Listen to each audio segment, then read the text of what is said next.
I'll apologize. I spent a lot of time thinking about my mother, writing some things down, and I'll share some of the things with you, including some emails that my mother had shared with me over the years that are reflective of who she was. Ima, you spent a lot of time writing and collecting the personal stories of others. Now is the time that your story is told, as Seth did so well. And where should I start? I'm nervous to attempt to speak, especially because I actually have avoided public speaking for some time now. But you told me years ago how nervous you were about public speaking. Abba pressed you and encouraged you to take a role as a rebbitzin and teacher. You also shared with me your humble and somewhat self-deprecating reticence to accept the responsibility of penning the article on genealogy for the Encyclopedia Judaica. You said, "Who am I? There must be people who are greater experts than me, who would do it better." But it was with Abba's encouragement, together with your own sense of mission and a great inner drive that you possessed, that helped you to overcome your self-doubt and charge ahead, and you did. And that was your pattern. You had bitachon, you were scared, you worried, but you forged ahead. Funny thing is, Mom, that in retrospect, I think of you as one of the bravest, toughest, strongest, most resilient people, first people that I know.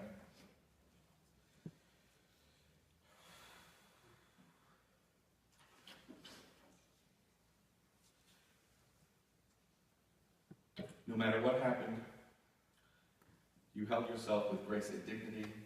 You picked yourself up off the floor. You lost a husband. You picked yourself up. You took care of a sick son. You took care of a sick daughter. You had the courage to have a romance and get married again, to open yourself up to love and caring and vulnerability. Lost your second husband to illness. You picked yourself up and started over again. You never expected anything for yourself. You were always grateful for whatever you had, even if you were suffering or weak or sick. Count your blessings, you would say. You were always grateful for everything you had for your children and grandchildren. Sometimes if you would correct me, you'd call me afterwards because you would feel bad. You would apologize because you thought that maybe I felt bad. But really, you were there with me behind anything that I had become or I have achieved.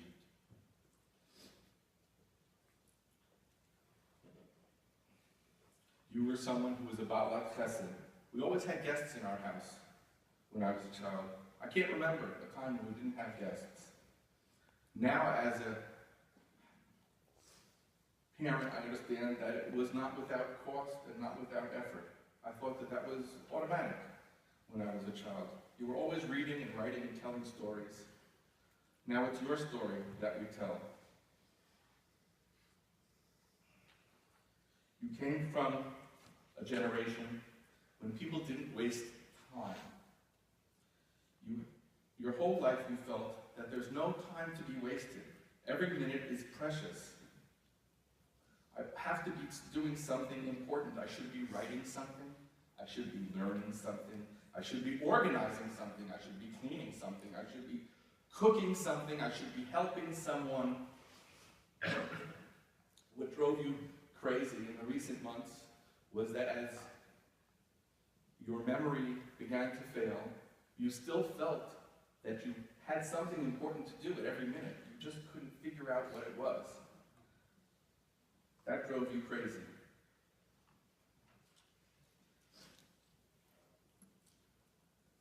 I really want to apologize in a way because no child can ever really do a parent justice, even if they become parents and begin to understand what's involved in raising their children.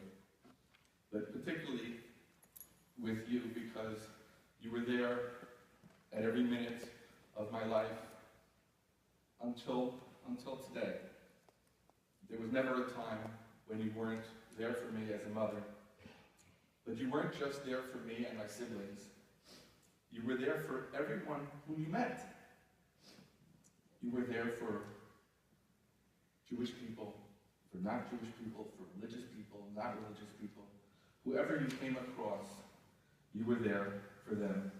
When I think of you, I don't think of you only as my mother, but I think it was the Sara Schafler Jewish Family and Children's Service, Incorporated. Perhaps it's no surprise that I ended up as a social worker, but if anyone needed your help, our neighbor was ill, we took in his dog, if I recall, even though we really didn't like having pets. If you met someone, you always took them in a way. I remember that whenever we had anyone who was working in our home, whether it was a nanny or someone helping to clean, you always made a point of cooking lunch and sitting down together to have lunch. It was a quality, a human quality that you had. You felt that everyone deserved to be treated with care. You're really a wonderful role model for us in that way.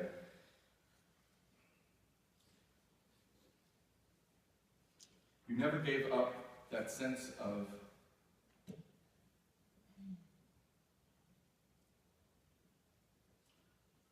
responsibility. You told me not too long ago, you said, Perry, I think Hashem sent me to this residence. My mom lived in the atrium, the assisted living facility in the Bronx. She said, I think Hashem sent me here because there are a lot of people here that I can help with their family histories. I think I need to do a program to help people and encourage them to write things down, because there's a lot of things that they can write down before they're all lost. I think that's why Hashem sent me here. You were tenacious and loyal, and of course devoted to family history. As Seth said, there's an article about my mother called Genealogy as a Labor of Love by Bill Gladstone, which quotes my mother saying, I'm working on a book of history, Sara, Edell Kelman declares, as she shows a massive collection of archival documents, Getugot, photographs, Yiddish letters, and other family memorabilia, spilling out onto diverse albums, binders, and boxers. No, it's not just one book, it's a series of books. There's a lot of stuff here. It's sprouting wings and branches on all sides. You never did get to finish the book, but you said in that article, you said, where did the family come from before Jossie? Who was my great-grandmother? I felt guilty I didn't ask my mother or grandfather about it. What did she look like? These people have a right to be remembered.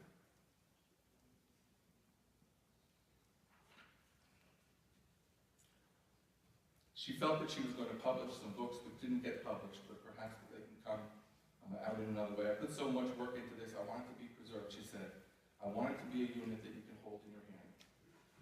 Not only did she help Mr. Bornstein in Boston, the blind gentleman who lived across the street, but she found a gentleman by the name of Bornstein, 90 years old, in Toronto, who she helped to write the history of his own family, of Toronto's first Jewish Schwitz. His father started the first Jewish theme bath in Toronto. There was an article in the Jewish press about Shlomo Karloff where they mentioned what Seth had said before, and mentioned the time that we all remember when we were in, I believe, Hunter College Auditorium for a concert. Shlomo recognized my mother, and she wrote this in the article. As soon as I entered the auditorium, Shlomo spotted me. He jumped off the stage, ran to meet me. I couldn't believe after so many years he still remembered me. He said, Holy Sara, do you know you were the first person who invited me to perform before an audience? You were my first sponsor. You gave me a title for my life's work. My mother was always grateful. She was always thanking everybody else. I was looking at some of her emails. She said, Dearest Shula, I'm forever grateful to you for helping to save Ellie's life. May Hashem reward you.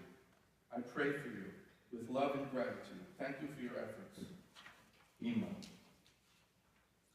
She also found a note for me. She said, Dear parents, came across the following note on a small card, thought you'd appreciate it.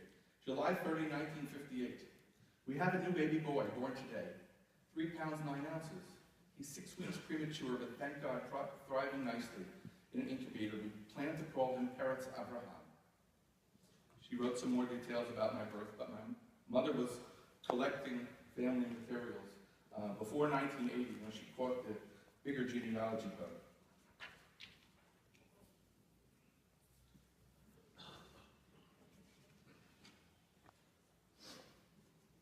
My mother found ways to appreciate all kinds of people.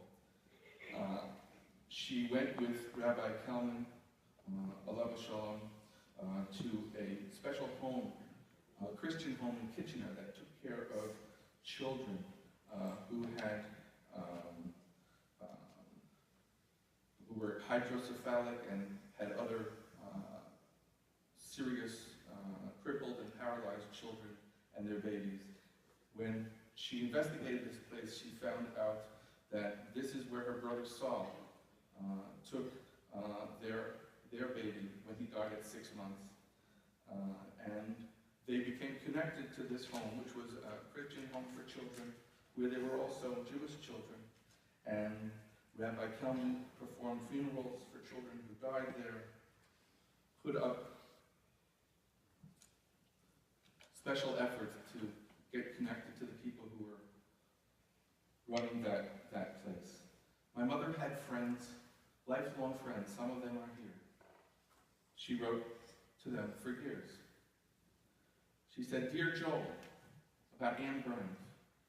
Anne is a great lady whom I respect and admire. We shared 16 years that were the happiest of our lives. I want to give you gratitude for your deeds of love and kindness and care for her. And then she sent a message to us.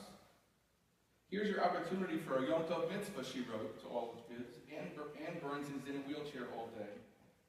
She said the happiest years of her life were at TGP, working with Rabbi Schafler in Flushing. She asks about you when I call her. She's no longer on the computer. And gave us her phone number so that we should call Anne Burns. My mother also kept in touch with our babysitter, Mrs. O, who was a German woman who felt very badly about the Holocaust, and my mother kept in touch with her for decades, as did some of my siblings as well. She took care of us with each other. She was loving and supportive of her relatives and friends.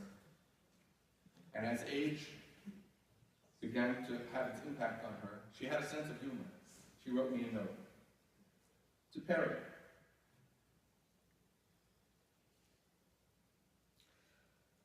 I suddenly realized I'm pushing the week.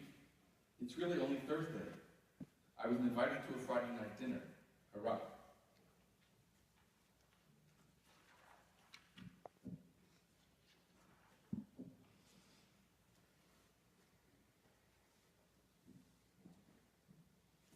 When I tried out for a position as a Bal Tefillah, which I didn't get, she wrote, "Dear Perry, look, that's the way it had to be. You're not a professional chazan.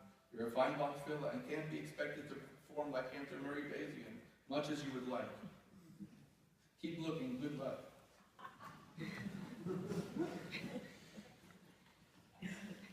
She wrote to Steve Rosenberg, my doctor, "I want to add my name to the grateful people whose lives you saved. I'll never forget the day when my son Harry was healed. Through your untiring efforts and life work, I pray you and yours live long and witness complete success. My mother was with my wife by my side at a very difficult time.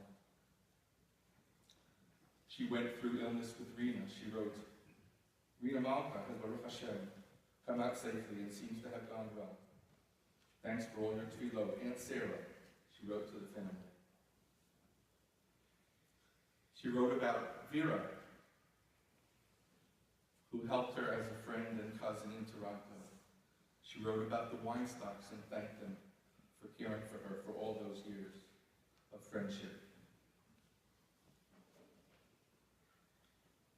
If she ever complained, she would apologize. Perry, hope I didn't overwhelm you with the story of my struggles. I didn't actually plan to tell you much of it. Daniel was an absolute angel. Don't know what we would have done without him. Love always. Ema. She got letters from friends throughout the years, from Judy Bazian. When we were children, the Bazians had fire in their house. And they came to live with us. For how long? Period of time. So Judy wrote,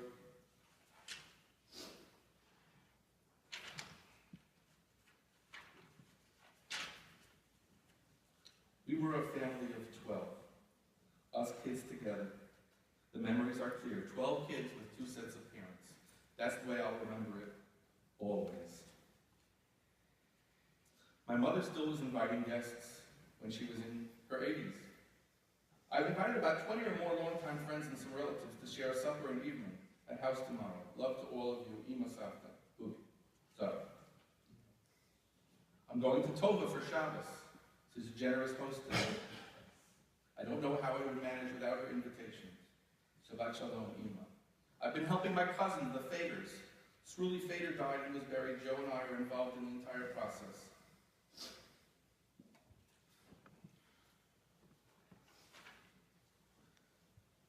Dear Perry, Joe is sick.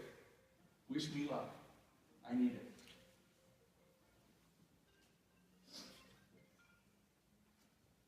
She sent me emails almost every day about anything she thought would be helpful. Told me how to avoid credit card scams, about Christian pastors who loved Israel, about what was going on with families from TGP. She was a big soul and had room for everyone. She had a point of view. She said, Dear Gila, you remember how Abba Schafler was against Kahana's methods and feared the damage his young followers would do to our people? A young Jewish person had done damage to a mosque. She wrote, here's a proof of his fears, an act of bravado by a proud Jewish idiot. It's shameful and destructive. Destroy our reputation of decency and respect. May God protect us from these acts and words.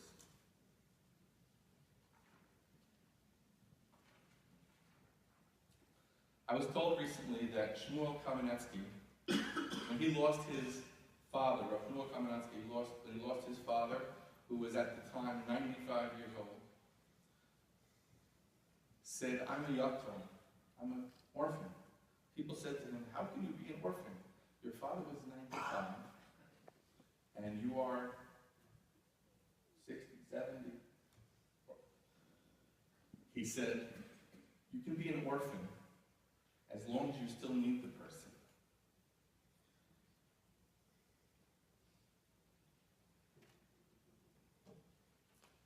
So I would say that even at 56, I'm still an orphan. Ima, I'm sorry if I was not there enough for you, because you were really there for me. Now, you become part of the history that you were so diligent in constructing. Now it's our turn to keep that memory alive. Hareini kabarat mishkava, tihit zikra balot.